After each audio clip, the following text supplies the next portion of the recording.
I'm the last employee at an abandoned water park. The pools are full of things that shouldn't exist. The summer I started working at Neptune's Kingdom, I was 17 and thought I had the world figured out. The pay was decent for a teenager, and the job came with perks most kids my age could only dream about. Free access to all the rides during break times, discounted food from the concession stands, and best of all, plenty of opportunities to meet girls who looked incredible in swimsuits. I worked the ticket booth mostly, but sometimes they'd rotate me to different stations around the park depending on what needed coverage. That's how I met Rebecca Chen, who ran the funnel cake stand near the Thunder Rapids ride. She had this laugh that could cut through the noise of screaming kids and rushing water, and when she smiled, her whole face lit up like she'd just heard the best joke in the world. Rebecca and I would sneak away during slow periods to share cigarettes behind the maintenance sheds where nobody could see us breaking the no-smoking policy. The best spot was underneath the wooden supports of the Kraken's Revenge, the park's biggest roller coaster that sent riders plunging through a series of water-filled tubes at speeds that probably weren't entirely safe. We'd sit there on old milk crates, listening to the screams of riders overhead while water dripped down on us from the track above. Rebecca thought it was hilarious when the droplets would extinguish our cigarettes mid-puff. She'd laugh and light another one immediately, as if the universe interrupting our rebellion was the funniest thing she'd ever experienced. I can still remember the way her fingers smelled when I kissed them goodbye each night, a mixture of funnel cake batter and menthol cigarettes that somehow became the most intoxicating scent in the world. The park was massive, sprawling across nearly 40 acres of what used to be farmland before some developer decided northern Michigan needed a world-class water park. Neptune's Kingdom had everything you could want. Traditional water slides that sent you racing down into splash pools, a lazy river that meandered around the entire property, kiddie areas with miniature versions of the adult rides, and the crown jewel, Poseidon's Plunge, a nearly vertical drop slide that scared even the most fearless teenagers. During peak season, we'd see upwards of 3,000 visitors per day, all of them eager to escape the summer heat in our chlorinated paradise. The parking lot would fill up by 10 in the morning, and by noon, you could barely move through the crowds of families hauling coolers and beach bags toward the entrance gates. But even during those busy summers, there were signs that something wasn't quite right about Neptune's Kingdom. The accident rate was higher than industry standards, though management always attributed this to the aggressive nature of our rides and the fact that people didn't follow safety instructions. At least once a week, we'd have to shut down a section of the park while EMTs wheeled someone out on a stretcher. Broken bones were common, usually from people hitting the sides of slides wrong or landing badly in the splash pools. But we also had our share of more serious incidents that left everyone shaken. Concussions from riders hitting their heads on tunnel ceilings, lacerations from broken tiles that somehow appeared overnight, and a disturbing number of near-drowning incidents in pools that were supposed to be shallow enough for children to stand in comfortably. The strangest thing was how equipment would malfunction for no apparent reason. Rides that had been inspected and certified as safe would suddenly develop problems that our maintenance crew couldn't explain. Pumps would stop working in the middle of busy periods, leaving pools stagnant and unusable. Control panels would short out during thunderstorms, even when they were supposed to be weather-resistant. Most unsettling of all, the water chemistry would sometimes change overnight, transforming crystal-clear pools into murky, algae-filled swamps that took days of chemical treatment to restore. Our head of maintenance, a grizzled veteran named Frank Morrison,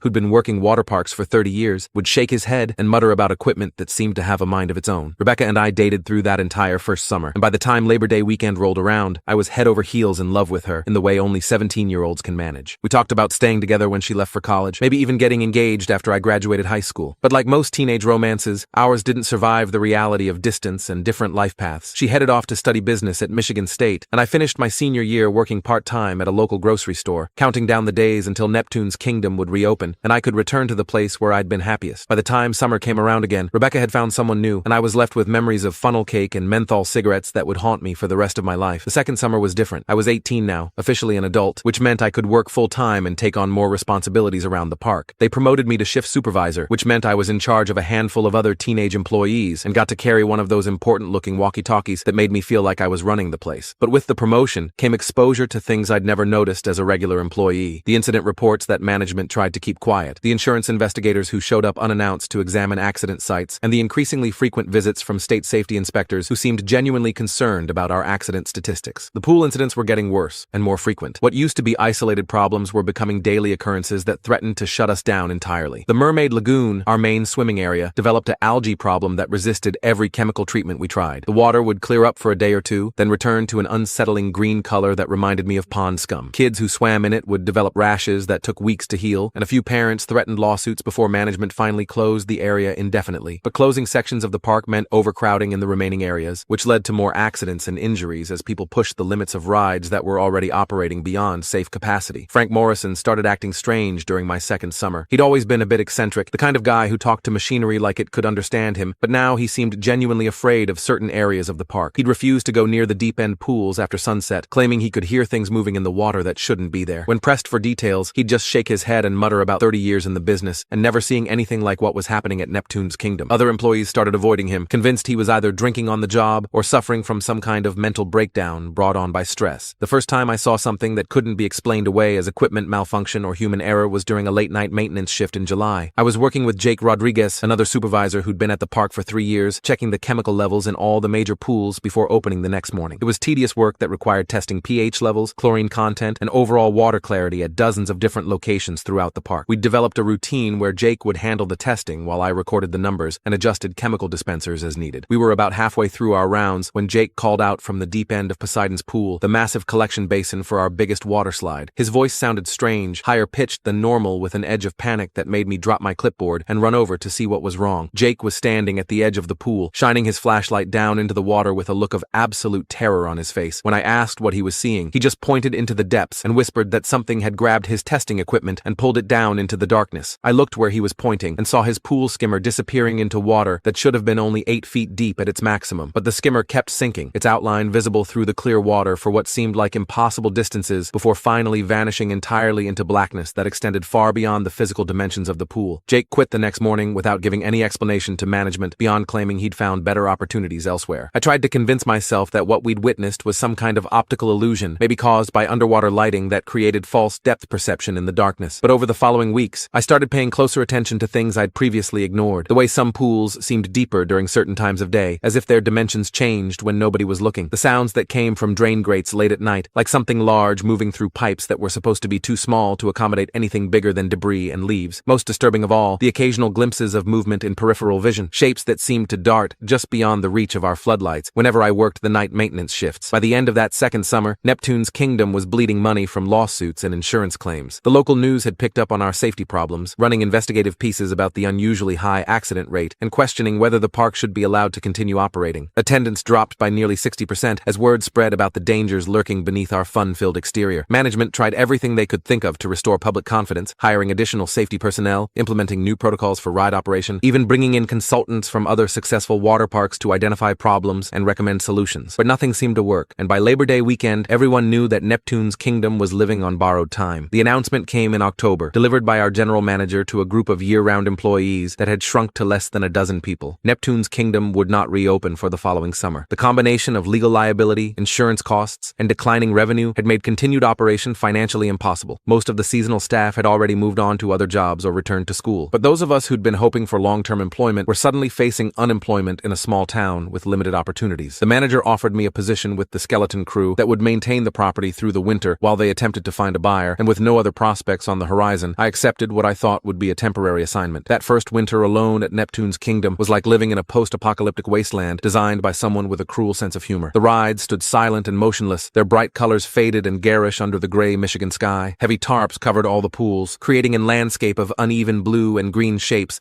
that shifted and rustled in the winter wind like the breathing of enormous sleeping animals. During the day, the emptiness was merely depressing, a reminder of all the joy and excitement that had once filled these spaces. But at night, when the security lights cast long shadows between the abandoned attractions, the park transformed into something genuinely frightening that seemed to watch me with malevolent intent. My responsibilities were minimal during those winter months. Walk the perimeter twice daily to check for vandalism or break-ins. Test the heating systems in buildings that needed to be kept above freezing to prevent pipe damage. Make sure the chemical treatment systems continued running in the covered pools to prevent the growth of bacteria and algae that could contaminate the water beyond salvage. Most of the actual maintenance work was handled by outside contractors who would arrive during regular business hours, complete their assigned tasks, and leave as quickly as possible. I got the impression they didn't like being at the park any more than necessary, though none of them would explain why they seemed so eager to finish their work and get back on the road. The first incident that winter happened in December, during one of the heavy snowstorms that regularly buried northern Michigan under several feet of powder. I was making my evening rounds when I heard music coming from the direction of the kiddie area, a tinkling melody that sounded like the soundtrack from one of the small rides designed for children under 10. But all the electrical systems in that section of the park had been shut down weeks earlier to save on utility costs during the closure. I followed the sound through the falling snow, my flashlight beam dancing ahead of me as I tried to locate the source of the mysterious music. The melody was coming from the Seahorse Carousel, a gentle ride that rotated small fiberglass seahorses around a central hub while playing cheerful songs designed to delight toddlers. But the ride wasn't just playing music, it was actually operating, the seahorses bobbing up and down in their slow, hypnotic cycle, while colored lights flashed in patterns that should have been controlled by a computer system that had been disconnected months earlier. I stood there in the falling snow, watching this impossible scene and trying to come up with a rational explanation for what I was witnessing. Maybe the electrical shutdown shutdown hadn't been as complete as I'd been told. Maybe some backup system had activated due to the cold weather. But when I checked the electrical panel for that section of the park, every breaker was in the off position, and the main power cable showed no signs of current when I tested it with a voltmeter. The Seahorse carousel was operating without any electrical power source that I could identify, drawing energy from some mechanism that existed outside my understanding of how carnival rides functioned. I watched it continue its slow rotation for nearly an hour, the cheerful music echoing across the empty park, while snow accumulated on the motionless figures of the seahorses. Eventually, the ride simply stopped on its own, the music fading away into the winter silence, as if someone had reached over and turned off a switch I couldn't see. Word of the winter incidents eventually reached the insurance company that had been trying to settle the remaining lawsuits from Neptune's kingdom's final summer. They sent investigators to examine the property and determine whether the reported phenomena posed any additional liability concerns. I was interviewed extensively about my experiences during the closure period, though I got the impression the investigators were more interested in determining my mental state than documenting actual supernatural occurrences. They seemed convinced that the isolation and stress of guarding an abandoned amusement park had caused me to experience hallucinations or delusions that I was interpreting as paranormal activity. But the investigators' skepticism evaporated when they witnessed an incident firsthand during their 3-day site inspection. On their final evening at the park, we were conducting a comprehensive examination of the main pool complex when one of the heavy tarps covering Poseidon's pool began moving in ways that couldn't be explained by wind or changes in air pressure. The plastic sheet was rising and falling in rhythmic patterns, as if something large was swimming beneath it in water that should have been treated with enough chemicals to kill anything larger than bacteria. When we pulled back the tarp to investigate, the pool appeared normal at first glance, filled with clear water that reflected our flashlight beams back at perfect angles. But as we watched, the water began to churn and bubble as if something massive was moving through it at high speed. Waves appeared and spread across the surface, creating patterns that suggested the presence of multiple large objects moving in coordinated fashion beneath the surface. One investigator attempted to take water samples for analysis, but his equipment was yanked from his hands and pulled down into depths that seemed to extend far beyond the physical dimensions of the pool. Within minutes, all 3 investigators had packed their equipment and were heading for their vehicles with expressions of barely controlled panic on their faces. They filed a report recommending immediate demolition of the entire facility, citing unspecified safety hazards that posed unacceptable risks to anyone who might attempt to renovate or reopen the property. The demolition never happened. Whatever government agency had been funding the investigators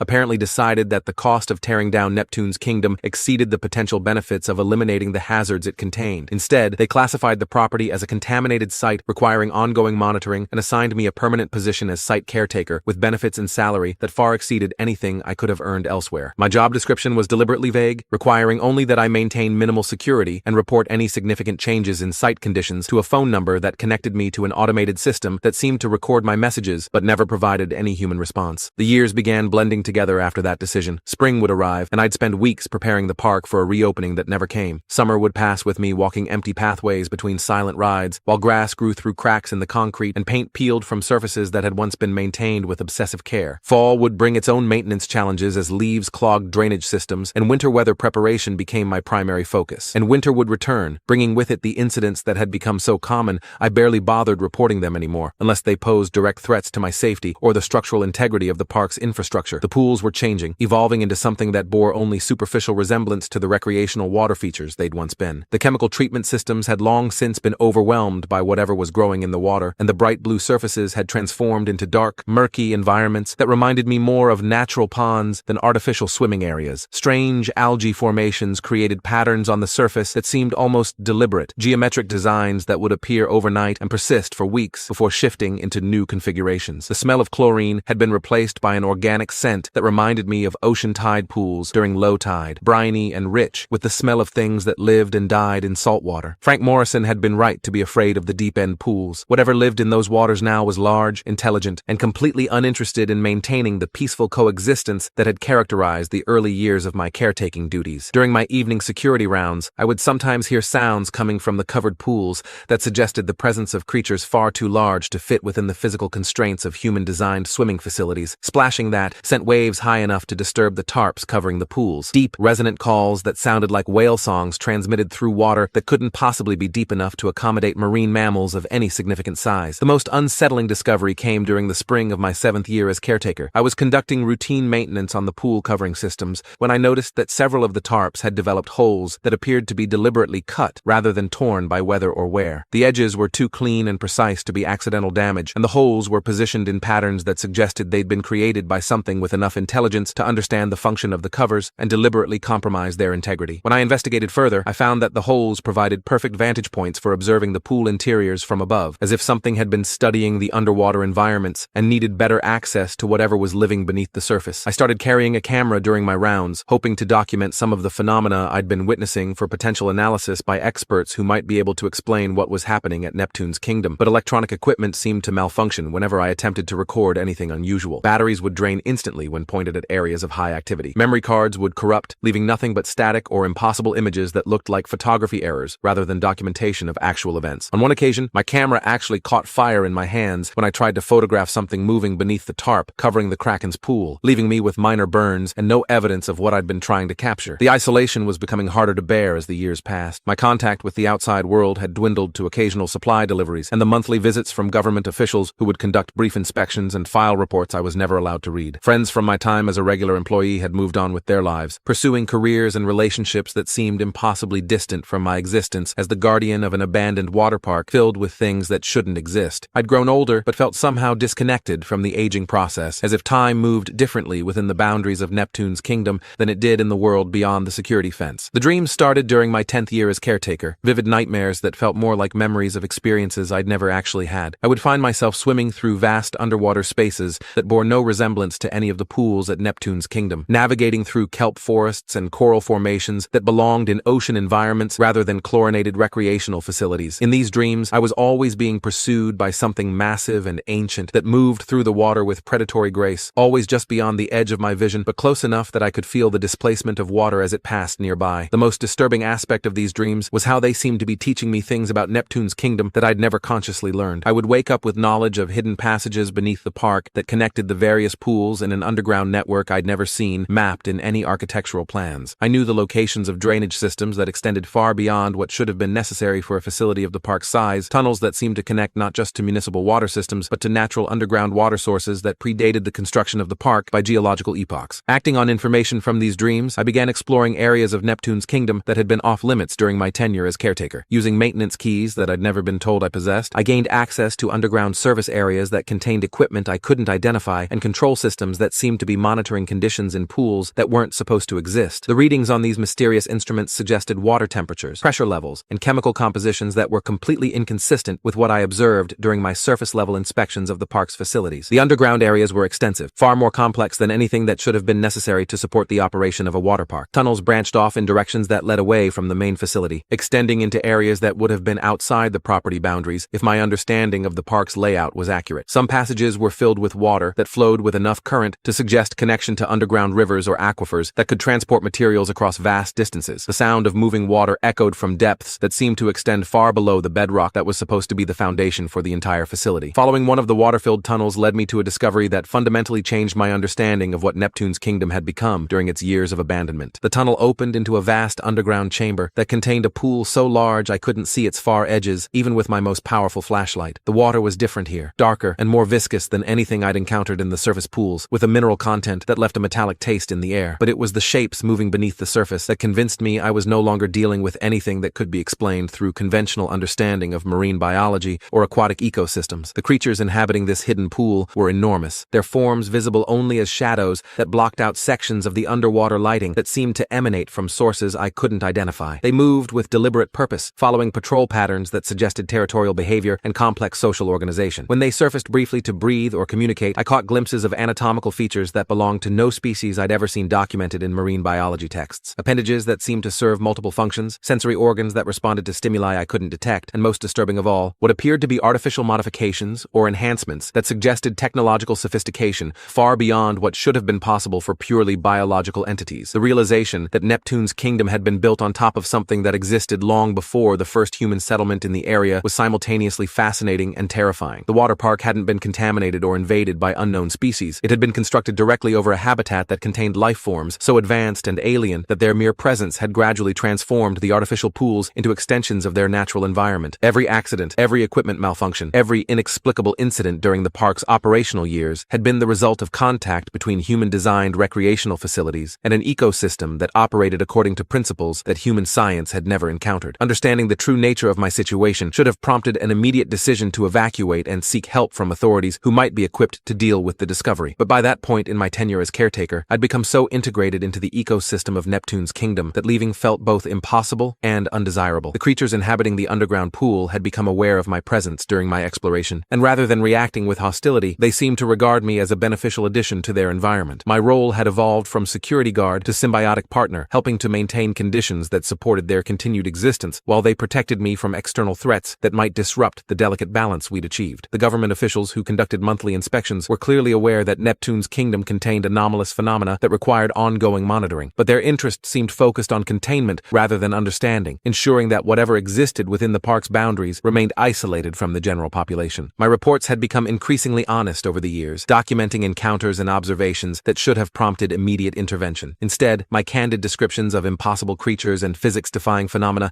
were apparently filed away without investigation, as if confirming the presence of the unknown was sufficient for their purposes. The arrangement suited everyone involved, including the entities that had made Neptune's kingdom their home. They had no interest in expanding their territory beyond the park's boundaries, content to maintain their hidden civilization in the extensive aquatic environment that had grown beneath and around the original water park. I provided a useful interface between their world and the human authorities who preferred to maintain ignorance about things they couldn't control or understand. In return, they offered protection, companionship of a sort, and access to knowledge about the nature of reality that human science was centuries away from discovering independently. My aging process had slowed dramatically since establishing regular contact with the underground pool. Whether this was a deliberate gift from its inhabitants or a side effect of prolonged exposure to their environment, I couldn't determine, but I felt healthier and more mentally alert than I had in decades, despite spending more than 20 years in a job that should have been physically and psychologically exhausting. The isolation that had once threatened my sanity had been replaced by a sense of purpose and belonging that I'd never experienced during my previous life in human society. The dreams had evolved into something more like shared memory, allowing me to experience fragments of the vast history that the underwater civilization had accumulated over millennia of existence. I learned about their origins in deep ocean trenches, their gradual migration into freshwater systems as geological changes altered the landscape, and their eventual adaptation to the artificial environments created by human industrial activity. Neptune's kingdom wasn't their first encounter with human-built water systems, but it was one of the few locations where the relationship had developed into something approaching cooperation rather than conflict. Through these shared experiences, I began to understand that the creatures weren't malevolent, merely indifferent to human concerns that didn't directly affect their survival and prosperity. The accidents and incidents that had plagued Neptune's kingdom during its operational years hadn't been deliberate attacks on human visitors. They were simply the inevitable result of two incompatible forms of life, attempting to occupy the same space without understanding each other's needs and limitations. The transformation of the park into something that better suited their requirements had been a practical adaptation rather than a hostile takeover. My role as caretaker had become something closer to ambassador, facilitating communication between the underground civilization and the government agencies that monitored the site. The monthly inspections had evolved into information exchanges where I would brief officials about activity levels and environmental changes while they updated me about external developments that might affect the park's isolation. It wasn't an ideal arrangement, but it maintained the stability that all parties seemed to prefer over the uncertainty that would result from more direct contact. The children who occasionally broke into the park posed the most significant challenge to this delicate balance. Urban explorers and thrill seekers were drawn to Neptune's kingdom by its reputation as a haunted location, arriving with cameras and live streaming equipment to document their adventures in the abandoned water park. Most of these intruders could be discouraged through conventional security measures, but some were determined enough to penetrate deep into the facility where they risked encountering phenomena they weren't prepared to understand. The college students who'd arrived last month with professional filming equipment represented the most serious breach of security I'd dealt with in years. They'd researched the park extensively, timing their arrival to avoid my routine patrols and bringing tools that allowed them to bypass the improved fencing systems that had been installed to keep casual trespassers away. Their plan was to create documentary content about urban decay and abandoned amusement facilities, but their presence had triggered defensive responses from the underwater civilization that threatened to expose secrets that needed to remain hidden. I'd found their abandoned equipment scattered around the main pool complex, expensive cameras and sound recording devices that suggested they'd been documenting everything they encountered before something forced them to abandon their project. Reviewing their footage revealed several hours of exploration through areas of the park that were supposed to be inaccessible to unauthorized personnel. They'd managed to find entrances to the underground tunnel system, and their recordings showed clear evidence of the creatures that inhabited the hidden pools beneath Neptune's kingdom's public areas. The final minutes of their footage showed the college students trapped in one of the deepest areas of the underground complex, surrounded by water that seemed to respond to their presence with hostile intent. The footage was chaotic and difficult to interpret, but it was clear that they'd encountered something that fundamentally challenged their understanding of what was possible in an abandoned water park. Their terrified reactions and increasingly desperate attempts to escape suggested they'd realized that Neptune's kingdom contained dangers far beyond the structural hazards typically associated with derelict facilities. I'd found only one survivor from the group, a young woman who'd managed to reach the surface of the main pool complex,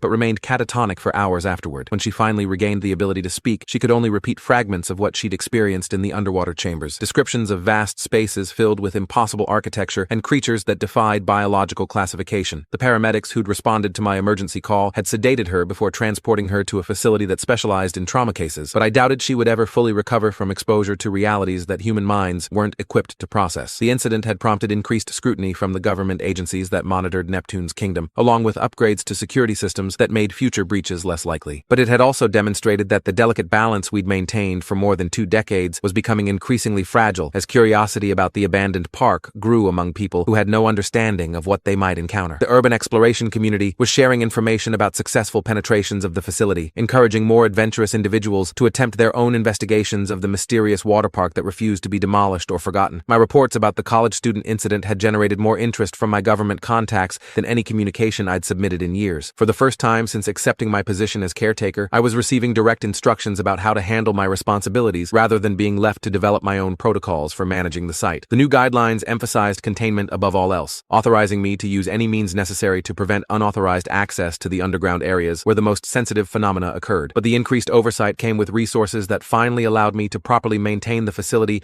as something more than a deteriorating monument to failed recreational development. New equipment arrived monthly, tools and technologies that seemed far more advanced than anything typically associated with site security or environmental monitoring. Some of the devices were clearly designed to detect and track biological entities that didn't conform to conventional understanding of marine life, while others appeared to be communication systems that could facilitate contact with intelligence that didn't rely on traditional speech or written language. The most significant upgrade was the installation of barriers that could prevent unauthorized access to the underground areas without interfering with the normal activities of the creatures that inhabited the hidden pools. The technology involved seemed to create selective permeability fields that would allow passage for entities that met certain criteria while repelling those that posed potential security risks. I wasn't given technical specifications for how these systems functioned, but their effectiveness was immediately apparent when casual trespassers began reporting that certain areas of the park seemed to be surrounded by invisible walls that prevented further exploration. Working with these advanced security systems had given me access to monitoring data that revealed the true extent of the underground civilization that had made Neptune's kingdom their home. The network of connected pools and tunnels extended for miles beneath the surrounding landscape, connecting to natural water systems that reached the Great Lakes and potentially extended to ocean environments thousands of miles away. The entities inhabiting this vast aquatic complex had developed technologies that allowed them to manipulate water pressure, temperature, and chemistry in ways that created perfect environmental conditions for their continued existence and expansion. Their level of organization was far more sophisticated than I'd previously understood. The creatures I'd been observing weren't simply large marine animals that had adapted to artificial pools. They were members of a complex society with hierarchical structures, specialized roles, and collective decision-making processes that governed their interactions with both their environment and the human world above. My role as caretaker was apparently the result of negotiations conducted at levels of their society that I'd never directly encountered, diplomatic arrangements that had taken years to establish and implement. Understanding my true position in this relationship had profound implications for how I viewed my future at Neptune's kingdom. I wasn't simply a security guard who'd stumbled into an unusual situation and decided to make the best of it. I was a deliberately selected representative of human civilization who'd been evaluated, tested, and eventually accepted as a suitable interface between two incompatible forms of intelligent life. My decades of service hadn't been spent in isolation guarding an abandoned facility. They'd been an extended apprenticeship in interspecies diplomacy, conducted under conditions that protected both sides from the misunderstandings that had historically characterized contact between humans and non-human intelligence. The realization that I'd been chosen rather than trapped changed my perspective on everything I'd experienced during my tenure as caretaker. The accidents and phenomena that had initially frightened me had been tests designed to evaluate my psychological stability and adaptability. The gradual escalation of contact with the underground civilization had been a carefully orchestrated introduction process that allowed both sides to develop trust and understanding without triggering defensive responses that could have resulted in conflict. Even my physical and mental health improvements were apparently the result of deliberate interventions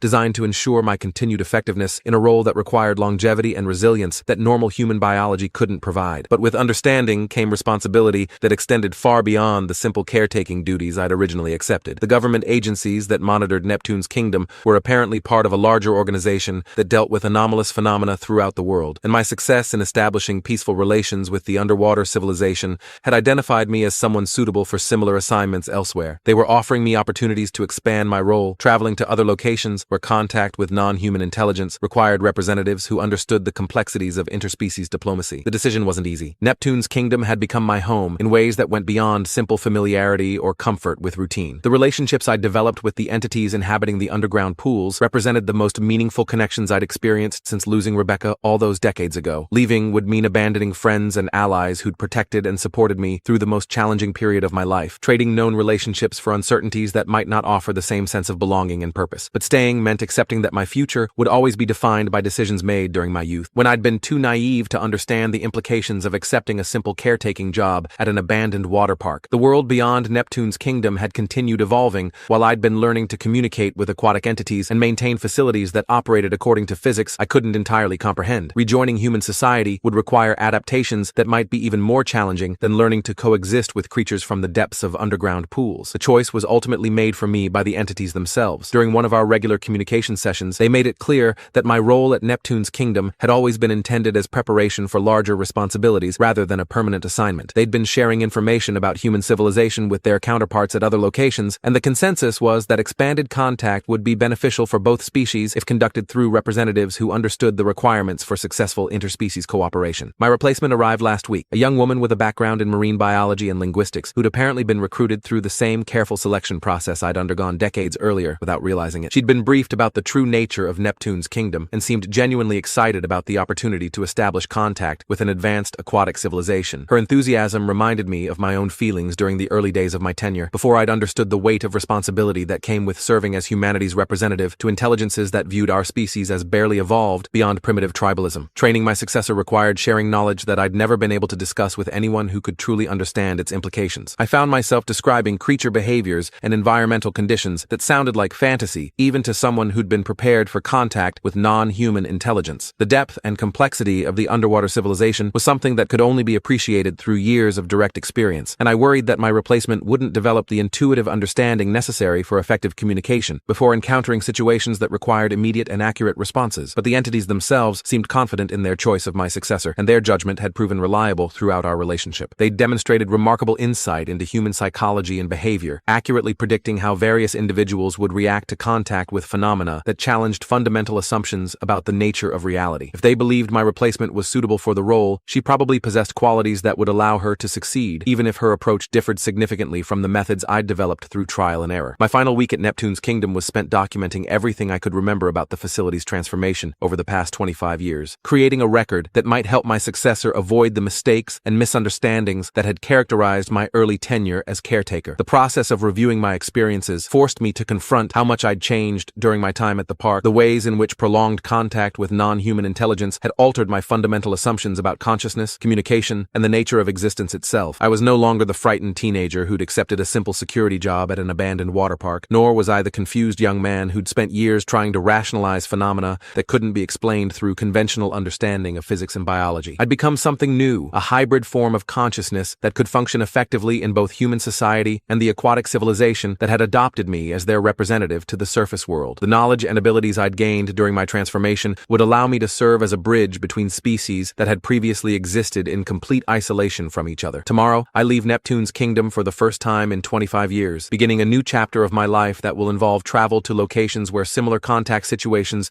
are developing between human and non-human intelligence. The work will be challenging and potentially dangerous, but it offers opportunities for discovery and understanding that didn't exist when I first accepted employment at a small-town water park that seemed like a temporary solution to my lack of direction and ambition. As I write this final entry in the journal I've kept throughout my tenure as caretaker, the creatures in the underground pools are gathering for what appears to be a farewell ceremony that acknowledges my transition from student to colleague in the ongoing project of establishing peaceful relations between incompatible forms of life. The water throughout the facility is glowing with bioluminescent displays that create patterns of impossible beauty, a gift from friends I'll probably never see again, but will remember for the rest of my extended existence. Neptune's kingdom taught me that reality is far more complex and mysterious than human science has ever imagined, filled with intelligence and consciousness that operates according to principles we're only beginning to understand. The abandoned water park, where I spent my youth learning to communicate with entities from another world, will continue serving as a training ground for the representatives who'll be needed as contact between species becomes more frequent and inevitable. But for me, it will always be the place where I discovered that love and friendship can transcend the boundaries that separate different forms of life, where an uncertain teenager found purpose and meaning that justified decades of sacrifice and isolation. Rebecca Chen and her funnel cake smile belong to a past that feels like it happened to someone else, but the connections I've formed with the creatures of the deep pools are permanent bonds that will influence every decision I make during whatever adventures await me in the wider world of interspecies diplomacy. The water is calling, and I'm finally ready to answer. Thanks for surviving this story. If you want more nightmares to keep you up at night, hit that sub button and leave a comment. This helps me a lot.